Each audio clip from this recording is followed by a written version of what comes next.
This is my review for the Jada Toys 2009 Chevrolet Corvette ZR1 1/18 scale die-cast model.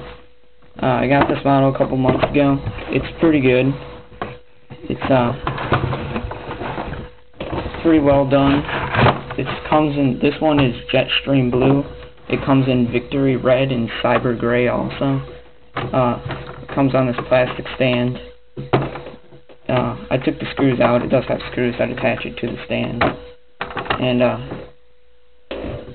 the body, like I said, it's Jetstream blue. It's all die cast. Everything that's blue is die cast.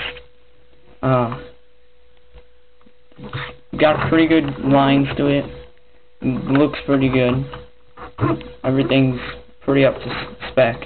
This door here, this is just my model. Might be just my model. This door doesn't want to stay closed. That can't be fixed. I tried to get into the model and fix that. And the back is a little bit thin. The back of this piece of blue die cast, it could have made it a couple millimeters wider, but they didn't. And this door wants to stay closed, but sometimes it just falls open. So the doors, they aren't done very well. The tires, they roll fine. They're a single axle between each side. They're the 20 spoke in chrome. Inside, they got the brake disc, and that's a pretty nice touch. The tires are just as thick as they're supposed to be. They're pretty thick, but they're not too thick. And the front ones, they do not roll, or they do not steer, but they do roll. Which, I guess it's not that bad, but it would have been nice if they would have made them where they could roll. On this model, the hood, the wheels, the hood opens, the trunk opens, the doors open, and the wheels roll. That's what you get, that's moving parts. Under the hood, when you open it up, you get that engine. It's pretty well done. It looks like almost like the real thing, except it's a solid piece of plastic under here. And they did all the specs on the engine intercooler, like you would see. They gave you that window where you could see the engine, even when the hood is closed. The interior is pretty well done. It looks pretty realistic. You get the chrome-plated pedals down there. That's a nice touch. Got the ZR1 emblems up on the top of the seats. You probably can't see that. But overall, interior is pretty good. The trunk, I can't open it because my fingernails are too short.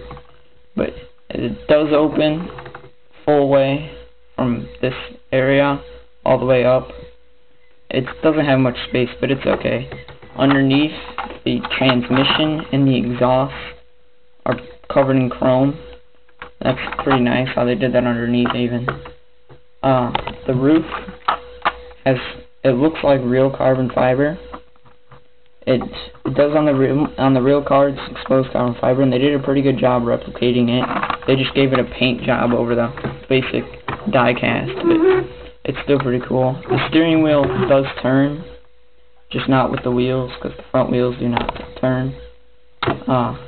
You get the ZR1 emblem there on the tail, on the bumper, and on the fender above these little outtakes, the vents, and you could see on the engine thing, when you look through it, you can see LS9 supercharged. That's the actual engine. Overall, it's got pretty good lines. It's big. It's a 1/18 scale. It markets for about $25 at collectiblediecast.com. That's where I get most of my models from. And these front spoilers on the front, this one right here, this black one, that's plastic. It's not die cast. It would have been nice if they would have made it die cast, kind of like the roof. They didn't. All the lights, they look pretty nice. Everything's pretty well painted on this model. Overall, I'd give it about a 9 out of 10. It's a pretty well done model. The doors, they could have done them a little better. maybe the back, the bumper on the car. They could have done that a little better, but that's just me. Some people don't really care about that, especially for a $25 model. But overall, it's pretty good.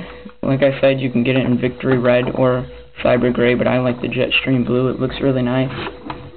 And that's all I had to say.